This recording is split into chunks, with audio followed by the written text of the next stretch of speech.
હું ચંડીગઢમાં મોટો થયો છું. પર્વતોથી સાવ નજીક છે, એટલે પર્વતો સાથે મને સવિશેષ પ્રેમ રહેલ છે નાનપણથી. અને એવરેસ્ટ બાબતે વાંચતો હતો ભણતર દરમિયાન. એવરેસ્ટને હું દેવી તરીકે માનું છું, એટલે ત્યારથી એક પ્રબળ ઈચ્છા હતી કે જીવનમાં કોઈક વખતે મને એક તક મળે એવરેસ્ટ સુધી જવાની તો હું ભાગ્યશાળી રહીશ. એ જે સ્વપ્ન છે એ કદાચ 20-25 वर्ष जूनो है. मुझे पर्वतारोहण का अनुभव कम था. सबसे पहली तैयारी तो मैं ये मानता हूँ कि मानसिक तैयारी होनी जरूरी है. जो आपका स्वप्न है, जो आपके सामने ध्येय है, वो आपको इतनी प्रबल इच्छा से उसकी एक प्राप्त करने की इच्छा होनी जरूरी है कि सब चीज उससे उसके बाद फॉलो करती है. मानसिक तैयारी के लिए काफी किताबें पढ़ी, जिससे मालूम पड़े कि वहाँ किस तरह के हादसे हुए हैं, किस तरह की कंडीशंस रहती हैं, लोगों ने क्या भूलें की हैं कि मृत्यु हुई है, वो भूलें मुझे नहीं करनी है. तालीम ली मैंने विशेष उत्तरकाशी में. नेहरू इंस्टीट्यूट ऑफ माउंटेनियरिंग है, हमारी उम्दा इंस्टीट्यूशन है भारत में माउंटेनियरिंग की. उसके बाद सिक्किम में तालीम ली, तो 1.5-2 साल तक ये तैयारी चली. फिजिकल तैयारी में फिटनेस का शौक मुझे पहले से था. उसको और अच्छा बनाने के लिए मैं काफ़ी मेहनत की. दौड़ने के लिए, स्ट्रेंथ ट्रेनिंग के लिए जिम्नेजियम में 20-25 किलो का बस्ता उठा के मैं रात में सड़कों पे घूमता था अहमदाबाद में 5-6 घंटे के लिए. कभी 150 फ्लोर चढ़ता था. प्राणायाम किया, योगा किया, जो बन पड़ा. काफ़ी लोगों से मुलाकात की जो पहले एवरेस्ट चढ़कर आए थे, उनसे जाना कि वहाँ पहुँचने के लिए क्या तैयारी होनी ज़रूरी है. वो तैयारी मैंने अपने शेड्यूल में शामिल की. तो 1.5-2 साल की तैयारी इसके पीछे रही.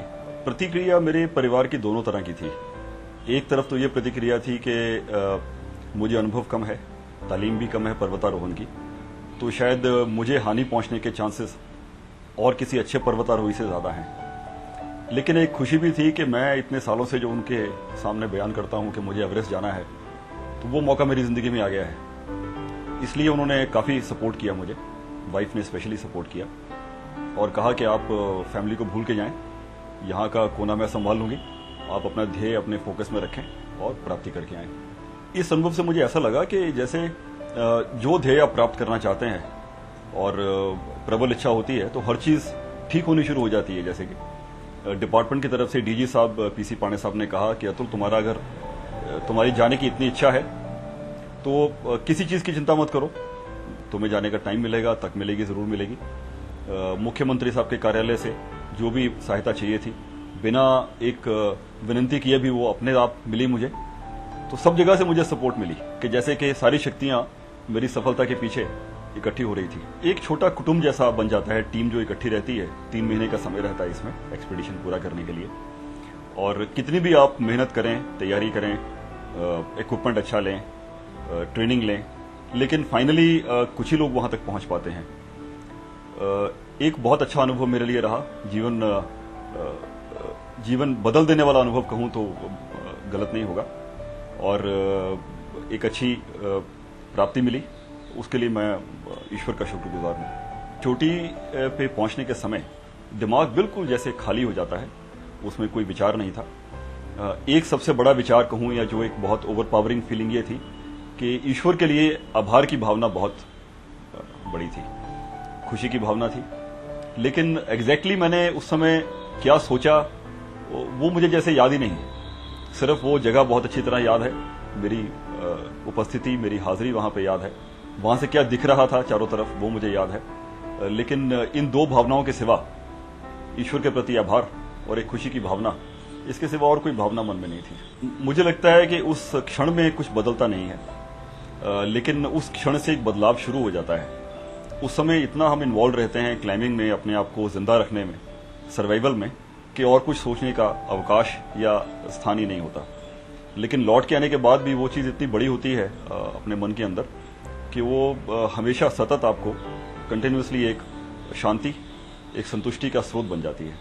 एक तो ये एहसास हुआ पहले कि जितनी थकान मैंने वहाँ महसूस की, वो आज तक मेरी किसी भी क्षेत्र में, किसी भी स्पोर्ट्स में मैंने कभी महसूस नहीं की. शरीर की मर्यादा तक पहुँच जाते हैं और उससे दुगना रास्ता बाकी होता है, ऐसा मैंने वहां महसूस किया. और ये भी जाना कि उसके आगे भी जाना मुमकिन है.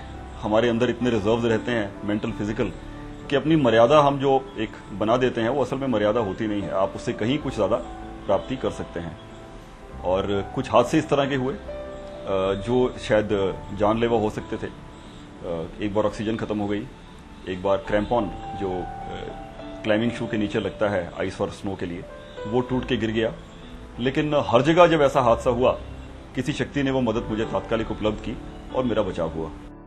हजारों ख्वाहिशें इतनी रहती हैं, जैसा मिर्जा गालिब ने कहा है, फतेह करना मैं नहीं कहूंगा हिमालय को। हिमालय बहुत बड़ा है, हमसे कहीं बड़ा है, कहीं विशाल है। हम अपने आप को फतेह करते हैं, पहाड़ को फतेह नहीं करते। हिलेरी का ये एक कोट है। इसके बाद पहले तो बड़ी बेटी को एवरेस्ट चढ़ने की इच्छा है, उसको लेके मैं दोबारा जाना चाहूंगा, शायद किसी और दिशा से, दक्षिण से नहीं उत्तर से जाना चाहूंगा। इसके सिवा बच्चों के साथ काम करने की एक अभिलाषा है। मुझे लगता है कि हम ऐसा एडवेंचर अगर अपनी जिंदगी में अनुभव करते हैं तो जो हमारी मर्यादाएं होती हैं या कॉन्फिडेंस होता है वो पहले से कहीं अच्छा हो जाता है। मर्यादाएं हट जाती हैं, आत्मविश्वास बढ़ जाता है। वो आजकल के बच्चों को एक अनुभव कराने की जरूरत है। मुझे लगता है कि दो बदलाव आए हैं। एक तो मैं पहले से ज्यादा शांत हो गया हूं। एक एंग्री यंग मैन जैसा एटीट्यूड रहता था, इम्पेशेंट, वो पहले से कुछ शांत हो गया है। दूसरा, मैंने वहां रास्ते में 2 लाशें अपने आंखों के सामने पड़ी देखी। उससे मुझे लगता है कि मैं अब जीवन के हर एक क्षण को ज्यादा मूल्यवान समझता हूं, हर एक क्षण में जीने की कोशिश करता हूं। હું એમ નથી માનતો કે ગુજરાતના જે યુવાનો છે એ યુવા શક્તિ વિસરી ગઈ છે। એમાં ઘણી કાબલિયતો છે, ઘણું પોટેન્શિયલ છે। સેજ ફોકસનું અભાવ છે, એટલે લક્ષ્ય નક્કી કરે તો પ્રાપ્ત થઈ શકે છે। અને ગુજરાતીઓ બધી જગ્યા ટોચ ઉપર છે જ। બીજા જે ક્ષેત્રો છે, બિઝનેસ છે કે બીજા જે વ્યવસાયો છે, એમાં ગુજરાતીઓ ટોચ ઉપર છે। તો હું તો એમ માનું છું કે ગુજરાતના યુવાનોમાં બધી જાતનું પોટેન્શિયલ છે, જે ધારે કરી શકે છે।